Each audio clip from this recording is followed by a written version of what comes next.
નમસ્કાર, MG live ન્યૂઝમાં આપ સૌનું હાર્દિક સ્વાગત છે। વિસનગર વોર્ડ નંબર 1માં આજે ભાજપનો ભગવો લહેરાયો છે, જેમાં નીતિન મોદીનો 1806 મતે ભવ્ય વિજય થયો છે।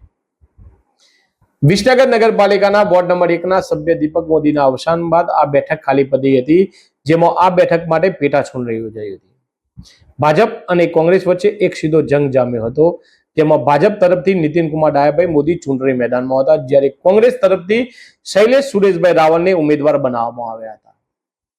પેટા ચૂંટણીમાં કુલ 2414 મતદાન થયું હતું। આજે જાહેર થયેલા પરિણામમાં ભાજપના ઉમેદવાર નીતિનકુમાર ડાયાભાઈ મોદીને કુલ 2106 મત મળ્યા હતા, જ્યારે કોંગ્રેસના ઉમેદવાર શૈલેષ સુરેશભાઈ રાવલને 267 મત મળ્યા હતા, તો બીજી તરફ નોટામાં કુલ 41 મત પડ્યા હતા। આમ ભાજપના નીતિનકુમાર ડાયાભાઈ મોદીએ કોંગ્રેસના ઉમેદવાર સામે 1806 મતોની જંગી સરસાઈથી વિજય મેળવ્યો હતો।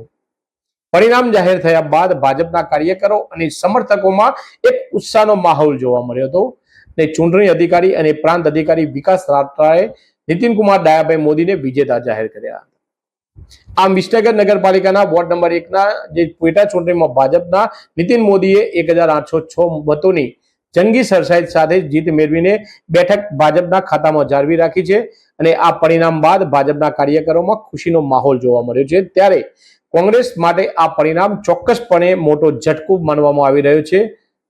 પેટા ચૂંટણીનું રિઝલ્ટ હતું, એમાં શું વિગત હતી સાહેબ?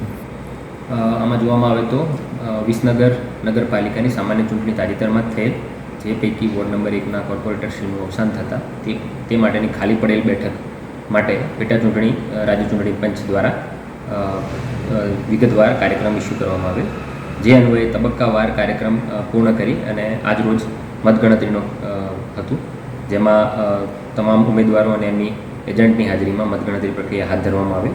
મતગણતરી પ્રક્રિયાના અંતે નીતિનકુમાર ડાયાલાલ મોદીને 2106 વોટ મળેલ છે, શૈલેષકુમાર સુરેશભાઈ રાવલ એમને 267 વોટ મળેલ છે।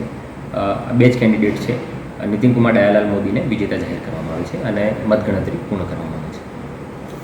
દેશ અને દુનિયાના સમાચાર જોવા માટે અમારી ચેનલ એમજી લાઈવ ન્યૂઝને સબસ્ક્રાઇબ કરો અને બેલ આઇકોન પર ક્લિક કરો, જેથી રોજે રોજની અપડેટ આપને મળતી રહે।